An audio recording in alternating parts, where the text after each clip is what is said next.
पुरुषार्थ है। इंसान के साथ जो घटनाएं, अच्छी बुरी घटनाएं जो होती हैं, उनको उनमें से किसको मेरा समझना चाहिए? अगर भाग्य को समझे तो पुरुषार्थ क्यों करेगा? प्रसाद माने पुरुषार्थ। हाँ, बैठिए। भाग्य क्या चीज है पहले तो ये समझना चाहिए। बाहर से थोपी हुई वस्तु भाग्य है क्या?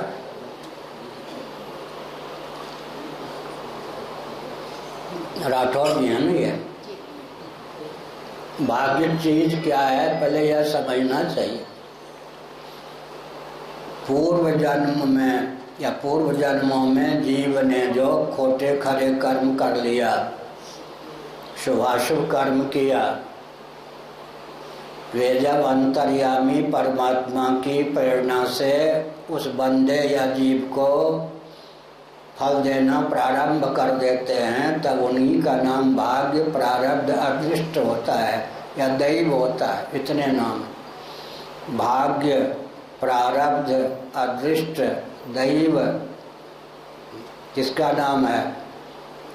पूर्व जन्मों में बंदे ने, जीव ने जो खोटे या खरे कर्म किया, उनमें जिस कर्म का या जिन कर्मों का फल अंतर्यामी परमात्मा की प्रेरणा से प्राप्त होने लगता है, उसी का नाम प्रारब्ध, भाग्य या दैव है।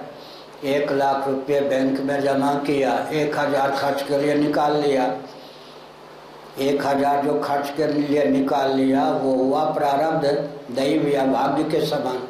99,000 जो जमा है वो संचित के समान। जिन कर्मों ने फल देना प्रारंभ कर दिया है, किसी दूसरे के द्वारा किया हुआ नहीं, अपने द्वारा ही पूर्व जन्मों में किए गए जो कर्म हैं, उनमें जिन कर्मों ने फल देना प्रारंभ कर दिया है, उन्हीं का नाम प्रारब्ध है। अब पुरुषार्थ को ही पौरुष कहते हैं। पौरुष, रस्साकसी, कभी प्रारब्ध प्रबल हो जाता है तो कभी पौरुष प्रबल हो जाता है। साथ ही साथ महाभारत में यह लिखा है, अनुकूल प्रारब्ध को भी प्रकट करने के लिए पुरुषार्थ या पौरुष की आवश्यकता है। एक भूमि है पृथ्वी, एक है बीज। बीज को अगर कोठी में ही रहने दें तो अपने आप उससे अंकुर नहीं पैदा होंगे। बीज को अनुकूल पृथ्वी पानी प्रकाश, अनुकूल पृथ्वी पानी प्रकाश पवन आकाश दिक्काल का योग प्राप्त होने पर फिर बीज से अंकुर आदि की उत्पत्ति होती है। इसी प्रकार भूमि के समान है पौरुष, बीज के समान है प्रारब्ध। अच्छे प्रारब्ध भी प्रयत्न करने पर प्रकट हो जाते हैं, नहीं तो दबे रहते हैं। अब बुरे जो प्रारब्ध हैं वह देवी देवता की आराधना से, उचित उपाय से क्या होते हैं, क्षीण हो जाते हैं। मंद और मध्यम कोटि के प्रारब्ध प्रबल पौरुष से दब जाते हैं या उनकी दिशा बदल जाती है। जैसे साइक्लोन या अभी उड़ीसा में या सुनामी लहर, उसका नाम तितली दिया है। उड़ीसा वालों ने आज भयंकर आंधी चल रही होगी तो उसको क्या करते हैं, मोड़ देते हैं। इसी प्रकार से पौरुष के द्वारा, देवाराधन के द्वारा प्रतिकूल प्रारब्ध भी क्या होता है, शोधित करके अनुकूल बन जाता है। जैसे कोचिला है, उसको भी शोधित करके अमृत बना लिया जाता है। इसी प्रकार शास्त्रों में प्रतिकूल प्रारब्ध को भी अनुकूल करने की विधा का वर्णन है। भावियों में सकें त्रिपुरारी, जो तप करे कुमारी तुम्हारी। हस्तरेखा देखकर नारद जी ने बताया कि जैसा पति इनको लिखा है पार्वती जी को, वो तो बड़ा विकट, लेकिन वो सारे लक्षण शिव जी में भी चरितार्थ हैं। वो शिव जी इसको पति के रूप में मिलेंगे कैसे? अगर घोर तप करे, शिव जी ही पति मिल जाएं तो हो सकता है। ठीक इसी प्रकार से क्या हुआ, इसका अर्थ यह हुआ कि पौरुष से, आराधना से प्रारब्ध का शोधन हो जाता है, प्रारब्ध जो प्रतिकूल होता है वो भी अनुकूल बन जाता है। दूसरी बात यह है कि अगर मनुष्य सर्वथा भाग्य प्रारब्ध या अदृष्ट के अधीन हो, उस पर लौकिक वैदिक विधि निषेध की प्राप्ति न हो। पशु पक्षी पर विधि निषेध होता क्या, या वृक्ष पर विधि निषेध होता, ये करे या न करे ना, मनुष्य पर है लौकिक वैदिक।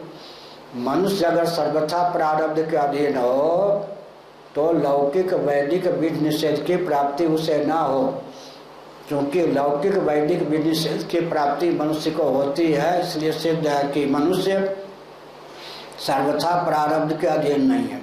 अब जो बचपन से अंधा है, लुंज-पुंज है, पोलियो का शिकार है, दैवयोग से मनुष्य शरीर तो मिल गया लेकिन पुरुषार्थ के योग्य नहीं है, उसकी बात दूसरी है। लेकिन सामान्य नियम यह है कि मनुष्य सर्वथा प्रारब्ध के अधीन नहीं है।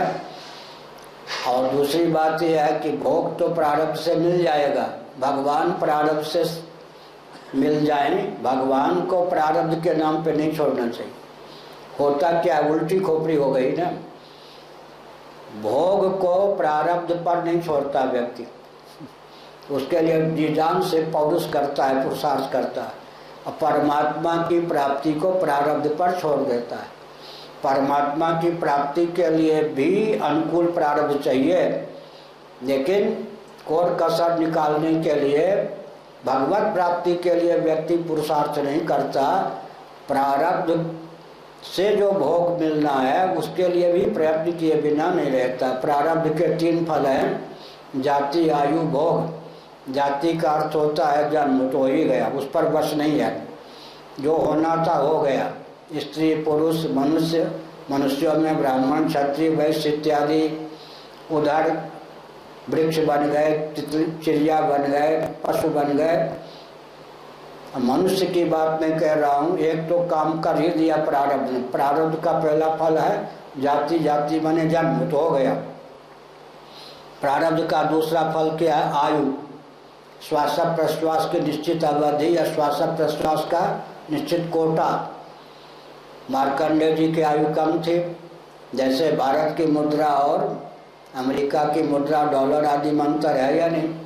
ब्रह्मलोक के समय और मर्त्यलोक के समय में अंतर है या नहीं। अच्छा, अमेरिका के सूर्योदय सूर्यास्त में भारत के सूर्योदय सूर्यास्त में अंतर है या नहीं। इसी प्रकार से आयु पर भी वरदान के द्वारा, संयम के द्वारा क्या है, संयम किया जा सकता है। भोग पर भी नियंत्रण पौरुष के द्वारा किया जाता है। तो प्रारब्ध के जो 2 फल हैं, कौन कौन, भोग और आयु, उस पर प्रयत्न के द्वारा संयम किया जा सकता है। और कोई प्रश्न, एक प्रश्न दो।